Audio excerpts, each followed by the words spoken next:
আসসালামু আলাইকুম রহমতুল্লাহি বারাকাতুহু। গরম ঠান্ডা মিলে আমার প্রথমে একটু ক্ষমা চেয়ে নিচ্ছে, আমার গলাটা একটু ভেঙে গেছে। গরম এবং ঠান্ডার তোড়জোড়ে গলার এই অবস্থা, এটা আমার নিজের ইচ্ছাই হয় নাই, প্রাকৃতিকভাবে হয়েছে। এটা ক্ষমা সুন্দর দৃষ্টিতে দেখবেন। আপনার সামনে হাজির হয়েছে দুই চারটা কথা বলার জন্য। সন্ত্রাসী ট্রাম্প এবং তার মিত্র নেতানিয়াহু, আরেক সন্ত্রাসী কসাই, এগুলো এই দুইজনের ব্যাপারে, বিশেষ করে ট্রাম্পের ব্যাপারে কথা বলার জন্য। এবং আমেরিকা, আমার হেডিংটা হচ্ছে সাম্রাজ্যবাদী আমেরিকা এবং তার মিত্র, তার দোসর। সাম্রাজ্যবাদী আমেরিকা এবং তার দোসর ইসরায়েল। প্যালেস্টাইন একটা আরব দেশ এবং আরব জাতি ছিল, এখানে কোনো ইহুদি ছিল না। এই ইহুদিগুলোকে আমেরিকা, ব্রিটেন, এরা হিটলারে মারার পরে যেগুলো অবশিষ্ট ছিল ওদেরকে এনে এখানে পুনর্বাসন করেছে, সামান্য কিছু জায়গা দিয়েছিল আরবিরা। সেটা এখন আরবদের জন্য কাল হয়ে গেছে, সেটা পুরোপুরি কাল হয়েছে আরবদের জন্য। তো ট্রাম্প যখন যেটা খুশি তখন সেটা সে করে। সে মনে করে দুনিয়াটা তার বাপের, এই বেজন্মাটা মনে করে এই দুনিয়াটা তার বাপের। কতক্ষণ হুমকি দেয়, ট্যারিফের হুমকি, কতক্ষণ দেয়। বাংলাদেশের মধ্যে একটা গরিব দেশকে সে ট্যারিফ দিয়েছে 30%, এরকম 50% ট্যারিফ দিয়েছিল। ভারতকে দিয়েছিল 25%, পরে বাড়িয়ে 50%, পরে 500%। মানে যখন যা খুশি তখন তা। আমেরিকার মতো একটা দেশের প্রেসিডেন্টের যে ব্যক্তিত্ব থাকার কথা, তার 10 ভাগের 1 ভাগ এই খুনি নেতানিয়াহু এবং তার বস ট্রাম্পের মধ্যে নাই। মনুষ্য খুনি বর্তমানে বিশ্বে 4টা মনুষ্য খুনি আছে, জীবিত আছে 4 জন মনুষ্য খুনি।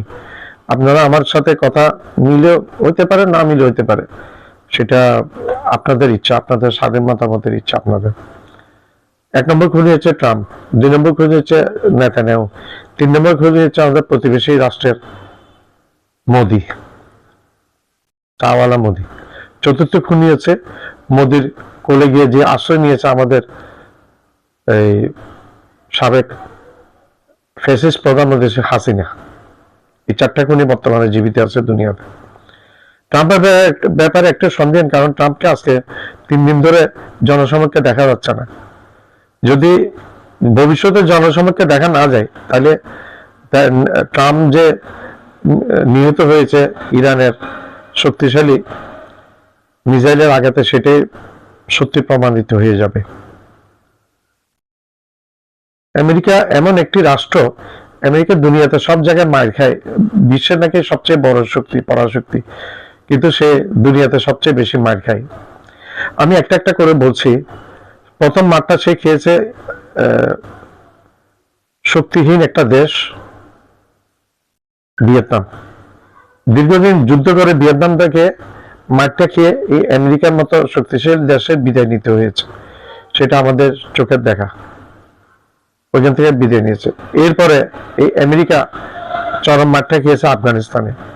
আফগানিস্তান থেকে মারটা খেয়ে বাইডেনের আমলে আরেক যুদ্ধবাস, এই বাইডেনের আমলে মারটা খেয়ে বিদায় নিতে হয়েছে আমেরিকাকে। সে নাকি বিশাল এক বৃহৎ শক্তি, তাকে নাকি পরাশক্তি। এই পরাশক্তি আমেরিকা মারটা কিভাবে খাচ্ছে সব জায়গায় দেখেন। তারপর তার কাজটা হচ্ছে দেশে দেশে মানে সন্ত্রাসের বীজ বপন করা, খুনের বীজ বপন করা।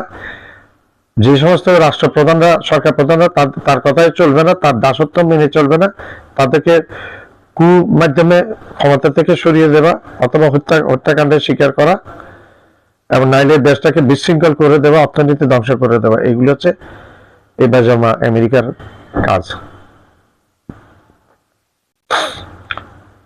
ইরানে প্রথমে আক্রমণ করে বসে আমেরিকা এবং তার চাকর ইসরায়েল, কিন্তু এই আমেরিকা বুঝতে পারেনি কত ভারী পড়ে যাবে এই আক্রমণটা ইরানের উপর। যাত্রাতে Ayatollah Khamenei, supreme commander, supreme নেতা আয়াতুল্লাহ খামেনিকে হত্যা করেছে এই ইরান, এবং উপরের লেভেলে 40 হইতে 45 জন টপ মোস্ট লিডার, আর্মি এবং সিভিল মধ্যে হত্যা করেছে এই আমেরিকা। সে মনে করেছিল ইরানের উপরের লেভেলের এই লেয়ারের হত্যাকাণ্ড করে ইরানকে আবার তার তাবেদার রেজা শাহ পাহলভীর বংশোদ্ভূত কাউকে বসাবে, অথবা রেজা শাহ পাহলভীর সন্তানকে বসাবে, এরকম একটা। কিন্তু আমেরিকা ভাবে একটা আল্লাহ পরিকল্পনা কিন্তু আরেক রকম, সেটা হয়েছে। এখন লেজে গোবের অবস্থা আমেরিকা এবং ইসরায়েলের, ছেড়ে দামা কেঁদে বাঁচি। এখন এই সন্ত্রাসী ট্রাম্প এখন বলছে যে যুদ্ধবিরতির জন্য। তোমার কথায় তোমার চাকন্যা তো ইরান, তোমার উত্তরে ইরান বলেছে, ইরানের নেতা লারিজানি বলেছে যে যুদ্ধ তোমরা শুরু করেছো, যুদ্ধ শেষ করবো আমরা। আমাদের তুমি এবং ইসরায়েলের ইচ্ছাতে যুদ্ধটা শুরু হয়েছে, ইরানের ইচ্ছাতে যুদ্ধটা শেষ হবে, বন্ধ হবে। কখন? যেটা ইরান ভালো মনে করে। যখন ইরান মনে করবে যুদ্ধ বন্ধ করার সময় হয়েছে, তখন বন্ধ করবে। তোমার কথা ইরান পাত্তা দেয় না। আসলে ইরানে কিন্তু এখন আমেরিকার কথা পাত্তা দেন। আপনারা কি দেখেছেন ইরানের মতো একটা দেশ যে এখনো পারমাণবিক বোমা তার কাছে নাই বললে চলে, সে দুইটা পারমাণবিক বৃহৎ শক্তির, আমেরিকা এবং ইসরায়েলের মতো দুইটা পারমাণবিক শক্তি দেশের বিরুদ্ধে এখনো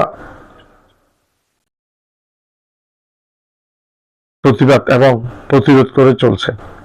যেখানে আরবের বাকি আমেরিকার চাকর দাস, সৌদি আরব, কাতার, ওমান, তারপর আরব আমিরাত, জর্দান, এগুলো হচ্ছে সব আমেরিকার দাস, আমেরিকার কৃত দাস। এদের এই নেতাগুলো, রাজা বাদশাগুলো আমেরিকার কথা উঠে আমেরিকার কথায় বসে। কখন পটি করবে এরা, সেটাও আমেরিকা নির্ধারণ করে দেয়। কখন ঘুমাতে যাবে, কখন খেতে যাবে, এগুলো আমেরিকা নির্ধারণ করে দেয়। এই সমস্ত দেশ মেরুদণ্ডহীন প্রাণী, মুনাফেক ইসলামের, মানবতার মুনাফেক, মানবতার শত্রু এই সমস্ত দেশগুলো। ইসলামের শত্রু, নবীর শত্রু মানে আল্লাহর শত্রু, আল্লাহ রাব্বুল আলামিনের শত্রু এই সমস্ত দেশগুলো। তো আমেরিকা যখন ইচ্ছা তখন সেটা করবে। প্রথমে ইরানকে আক্রমণ করলো, এরপরে সে প্রথমে আক্রমণ করলো সেই ভেনেজুয়েলাকে, প্রেসিডেন্ট মাদুরো এবং তার বউকে অসম্মানজনক অবস্থায় চোখ বেঁধে হাত করা লাগিয়ে আমেরিকা নিয়ে এসছে। সে মনে করেছে ইরানও ভেনেজুয়েলার মতো হবে, কিন্তু অঙ্কের হিসাব ভুল হয়ে গেছে এই বেঞ্জামিন ট্রাম্প এবং তার চাকর কসাই নেতানিয়াহুর। থুপ দিচ্ছে নেতানিয়াহুকে এবং ট্রাম্পকে সারা দুনিয়া মানুষ। আমেরিকাতে আন্দোলন শুরু হয়ে গেছে এই ট্রাম্পের বিরুদ্ধে এবং প্রচন্ড বিক্ষোভ হচ্ছে। এখন উচিত এই নেতানিয়াহুকে ধরে নিয়ে গিয়ে ট্রাম্পের দুজনকে ইমপিচ করে দুজনকে আন্তর্জাতিক আদালতে সোপর্দ করে দেওয়া। তারা খুন করেছে, খুনের বিচার হইলে মানুষ স্বস্তি পাবে, দুনিয়া রক্ষা পাবে এই দুজনকে। এখানে আরেকজন আছে ভারতের মোদী, মুসলিম বিদ্বেষী। এই তিনটা নেতার নাম বললাম, তিনটা চরম মুসলিম বিদ্বেষী, কট্টরপন্থী। এরা কট্টর মুসলিম বিদ্বেষী। এরা মুসলমানদের কাউকে ক্ষতি করে নেই, কিন্তু মুসলমানদের পিছনে এরা লেগে আছে। এদের ধর্ম হচ্ছে মুসলমানদের পিছনে লেগে থাকা। আমার চ্যানেলটা লাইক করবেন, শেয়ার করবেন, সাবস্ক্রাইব করবেন, বেল আইকনটা প্রেস করবেন। সাবস্ক্রাইব করতে ভুলবেন না।